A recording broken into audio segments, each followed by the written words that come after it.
Bonjour à tous les fans de phénomènes scientifiques inexpliqués, de bêtes étranges venues d'ailleurs, d'OCNI, les objets connectés non identifiés. Bienvenue dans la vraie vie high-tech consacrée à un smartphone sorti de l'esprit d'une personne qui, le jour où elle a imaginé cet objet, n'avait en tout cas ni peur des réactions des pros, ni celles des utilisateurs. Voici le Nokia X, le premier smartphone Nokia sous Android. Vous savez Nokia, le constructeur finlandais qui vient d'être racheté par Microsoft.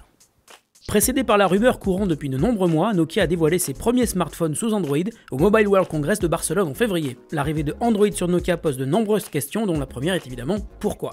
Microsoft vient à peine de boucler le rachat de Nokia, on a donc un peu de mal à comprendre pourquoi sortir aujourd'hui 3 smartphones sous Android, dont le Nokia X et XL seront dispo en France. Qui plus est, cette version d'Android n'a rien en commun avec celle que nous connaissons.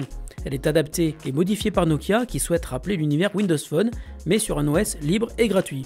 Ainsi, pour installer des applications, il faudra impérativement passer par le Nokia Store ou un second store, le Yandex Store, et ce n'est pas le seul, suivant les pays où les produits de la gamme X seront distribués, les stores pourront être différents. N'espérez donc pas retrouver vos habitudes si vous êtes un habitué d'Android.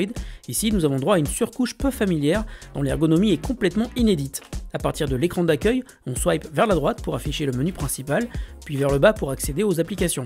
Elles sont présentées sur des tuiles qui rappellent évidemment l'univers Windows Phone. Au niveau des applications, on en retrouve de nombreuses préinstallées, toutes de qualité éprouvée, comme Nokia Ear Maps, Mix Radio, Microsoft OneDrive, Skype, qui compenseront l'absence des applis de la famille Google.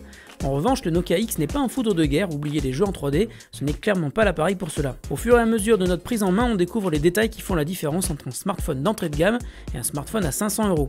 D'ailleurs, parlons du prix. Nokia propose une offre de remboursement de 20 € qui ramène le prix de 119 à 99 € jusqu'à fin juin. À ce prix-là, pas de miracle, les concessions sont nombreuses. Au niveau de l'espace disque, on arrive vite au bout du stockage avec seulement 4 Go de ROM. Heureusement, un slot microSD sera capable de rajouter jusqu'à 32 Go.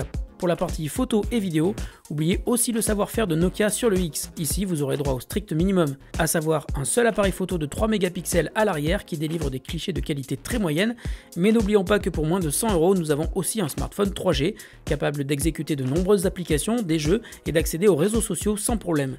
Et si l'écran n'est que de 4 pouces, il est de qualité plutôt honorable. On a vu bien pire sur des appareils beaucoup plus chers. Les couleurs du Nokia X sont flashy avec la possibilité de changer la coque avec 6 couleurs disponibles, toutes capables d'ailleurs de vous faire perdre 3 dixièmes à chaque œil. Même si on a un peu de mal à comprendre la volonté de Nokia, qui à côté de cette incursion dans l'univers Android vient d'afficher son ambition de faciliter le passage à Windows Phone pour les constructeurs, le Nokia X est un produit plutôt sympa et qui sera destiné en priorité aux plus jeunes, par exemple pour un premier smartphone. Et si la gamme X de Nokia vous intéresse, le modèle supérieur, le XL, propose un second appareil photo, plus de RAM, plus de puissance et un écran de 5 pouces.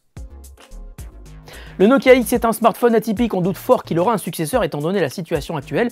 Microsoft a racheté la division mobile de Nokia, on voit donc mal comment désormais Microsoft pourrait à nouveau sortir un appareil sous l'OS qu'il combat avec véhémence. Mais il tient la route, surtout pour son prix, alors pourquoi ne pas se laisser tenter, surtout si l'on est jeune, que notre budget n'est pas élevé ou que l'on recherche un deuxième appareil. Salut à tous et à bientôt.